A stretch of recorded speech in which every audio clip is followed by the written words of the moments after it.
LaceMate is the adhesive that we are going to use today, my loves. As you can see, I am using small drops of the LaceMate. This adhesive is amazing, you guys. It doesn't take as much, okay? But just make sure that the coats are drying clear before you allow yourself to put on a video that you just got done watching was me installing just the lace frontal. The frontal that I used came from Ali Pearl Hair. It was amazing frontal, transparent lace. I loved it so much. But let's get into the LaceMate.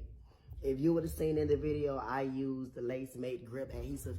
I'm going to rate this a 10. And the reason why I'm going to rate it a 10 is because I love how quick it dries, okay?